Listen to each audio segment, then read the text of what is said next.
ओम नमो भगवते वासुदेवाय. तर आपण श्रीमद भागवत महापुराण पाहत आहोत आणि त्यातील 11व्या स्कंदातील अध्याय 6. 6व्या अध्यायामध्ये आपण भगवंतांना स्वधामाला परतण्यासाठी देवतांची प्रार्थना व प्रभास क्षेत्री जाण्याची यादव तयारी करीत असलेले पाहून उद्धवांचे भगवंताकडे येणे.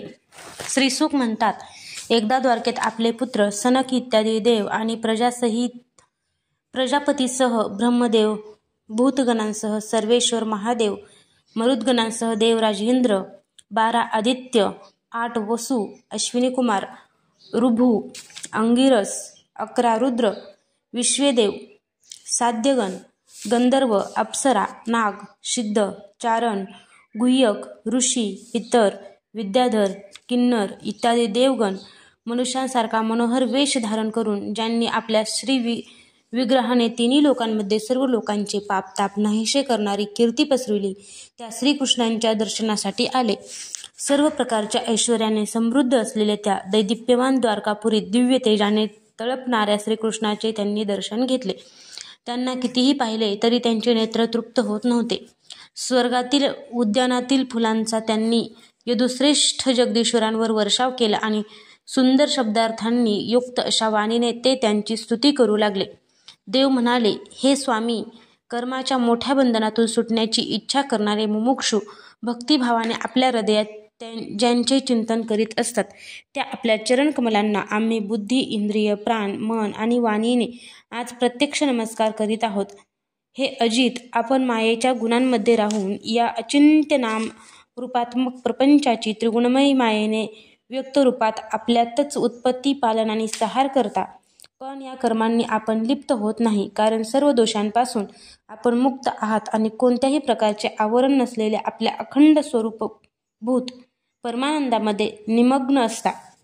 हे स्तुती करण्यायोग्य परमात्मन, ज्या लोकांची चित्तवृत्ती रागद्वेषादिकांनी कलुषित केलेली असते ते उपासक वेदाध्ययन, दान, तपश्चर्या, यज्ञ इत्यादी कर्मांनी तशी शुद्ध होत नाही, जशी शुद्धांतकरण मनुष्याची आपल्या कीर्तीच्या श्रवणाने वाढलेल्या श्रेष्ठ श्रद्धेने होते. मोक्षप्राप्तीसाठी मननशील मुमुक्षु ज्यांना आपल्या प्रेमाने द्रवलेल्या हृदयात ठेवतात, पांचरात्री विधीचे उपासक आपल्या सारख्या ऐश्वर्याच्या प्राप्तीसाठी ज्यांची उपासना करतात, वासुदेव, संकर्षण, प्रद्युम्न आणि अनिरुद्ध या चतुर्विवाच्या ठिकाणी जितेंद्रिय भक्त स्वर्गलोकांच्या पलीकडील भगवतधामाच्या प्राप्तीसाठी त्रिकाल ज्यांची पूजा करतात, याज्ञिक लोक तिन्ही वेदांनी सांगितलेल्या विधीने आपल्या पवित्र हातांमध्ये हरिद्रव्य घेऊन ज्यांचे चिंतन करतात, तुमचेच स्वरूप असलेल्या मायेचे स्वरूप जाणून घेऊ इच्छिणाऱ्या योगीजन हृदयाच्या आत ज्यांचे ध्यान करतात आणि श्रेष्ठ भक्तजनांना जे परम इष्ट वाटतात तेच आपले चरण. हे प्रभो, आमच्या सर्व अशुभ वासना भस्म करण्यासाठी अग्निस्वरूप होत. हे प्रभो, ही भगवती लक्ष्मी आपल्या वक्षस्थळावरील कोमेजलेल्या ही वनमालेचा सवतीप्रमाणे मत्सर करीत असते, तरी सुद्धा तिची पर्वा न करता भक्तांनी या माळेने केलेल्या पूजेचा जे स्वीकार करतात ते आपले चरण नेहमी आपल्या विषय वासनांना जाळण्यासाठी अग्निस्वरूप होत. हे भगवन अनंता, वामन अवतारांमध्ये बलीच्या बंधनासाठी ज्याने 3 पावले टाकली होती तो सत्य लोकांवरील विजयध्वजच वाटत होता. ब्रह्मदेवांनी जो धुतला तेव्हा त्यातून कोसळणाऱ्या गंगेच्या 3 धारा 3 पताकांसारख्या वाटत होत्या, ज्याला पाहून असुरांची सेना भयभीत आणि देवसेना निर्भय झाली होती. जो देवांना स्वर्ग देणारा आणि असुरांना पाताळात नेणारा होता, तो आपला चरण आम्हा भजन करणाऱ्यांचे सगळे पाप धुवून टाकतो.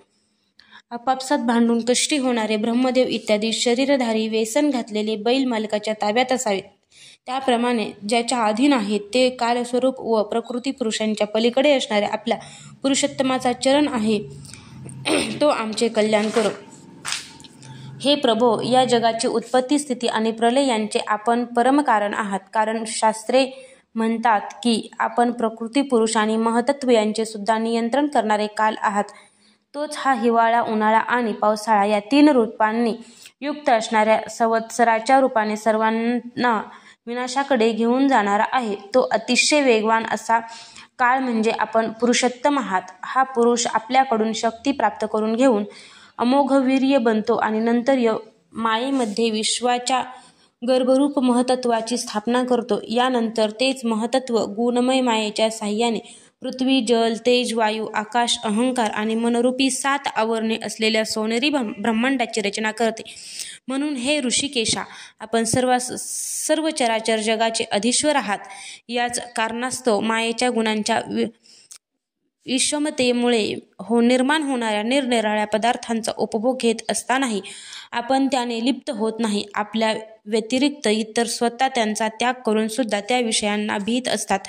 16,000हूनही अधिक राण्या आपल्या मंद हास्ययुक्त नेत्रकटाक्षांनी प्रकट केलेल्या भावनांमुळे मनोहर दिसणाऱ्या भुवयांच्या इशाऱ्याने प्रेमभाव प्रकट करण्यात निपुण असणारे संमोहक कामबाण आपल्यावर सोडून आणि कामकलांचे प्रदर्शन करूनही आपले मन जराही विचलित करू शकल्या नाहीत.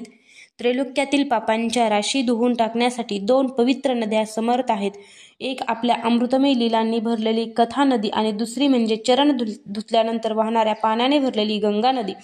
म्हणूनच आश्रमधर्म पाळणारे लोक कानांनी आपल्या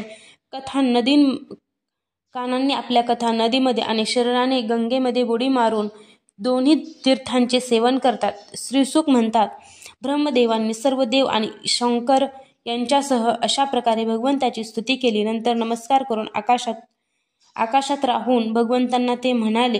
ब्रह्मदेव म्हणाले, सर्वात्मन प्रभो, आपण अवतार घेऊन पृथ्वीवरील भार कमी करावा अशी आम्ही अगोदर प्रार्थना केली होती.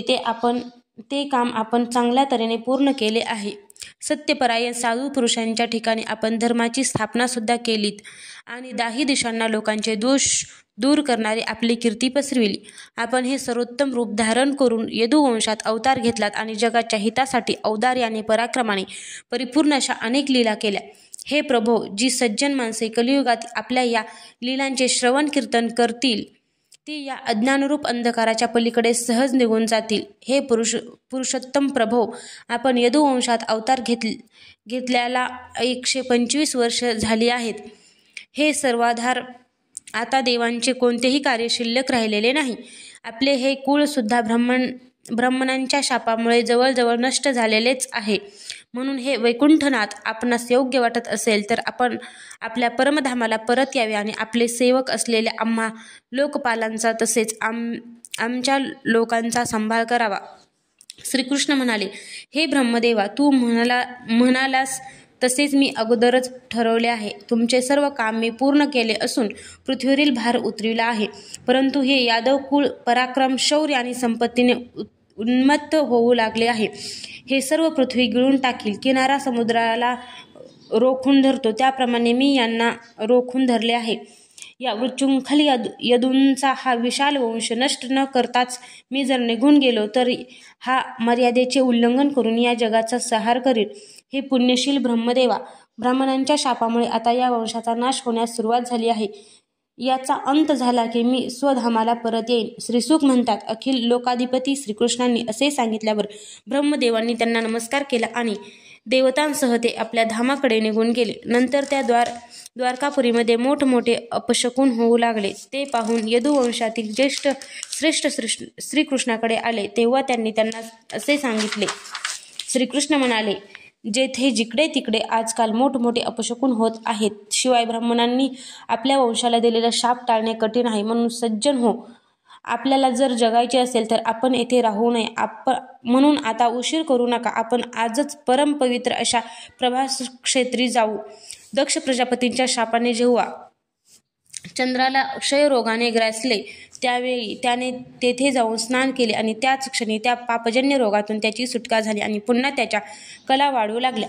आपण सुद्धा तेथे जाऊन स्नान करू, देवता आणि पितरांचे तर्पण करू. त्याचबरोबर अनेक उत्तमोत्तम पक्वाने तयार करून श्रेष्ठ ब्राह्मणांना भोजन घालू. तेथे आपण सत्पात्र ब्राह्मणांना पूर्ण श्रद्धेने मोठी दान दक्षिणा देऊ आणि अशा प्रकारे नौकेने समुद्र पार करावा. त्याप्रमाणे दानांनी आपण संकटे पार करून जाऊ.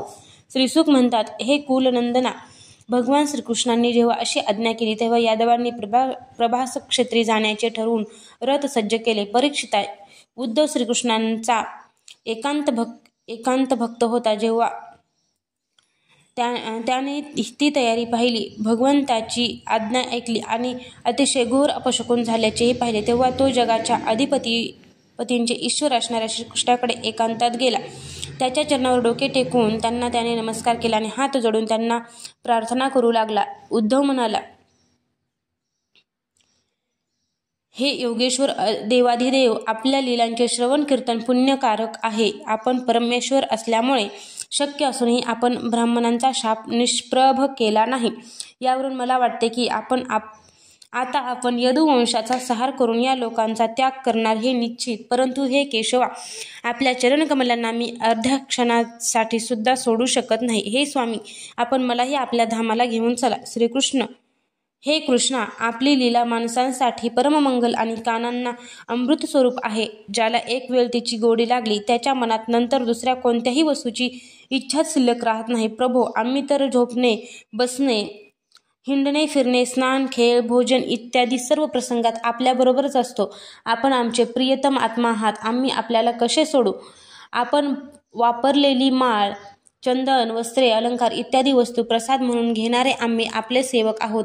म्हणून आपल्या मायेवर आम्ही अवश्य विजय मिळवू शकू.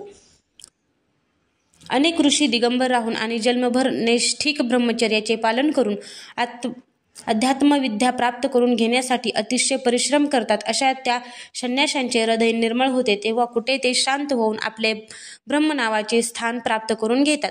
हे महायोगेश्वर, आम्ही तर कर्म मार्गातच भटकणारे आहोत, परंतु आम्ही आपल्या भक्तजनांबरोबर आपले गुण आणि लीलांची चर्चा करून तसेच माणसासारख्या कृती करीत आपण जे काही केलेत किंवा सांगितलेत त्याचे स्मरण कीर्तन करीत राहू. त्याचप्रमाणे आपले चालणे, बोलणे, हास्ययुक्त पाहणे आणि थट्टा विनोद यांच्या आठवणीतील तल्लीन राहू.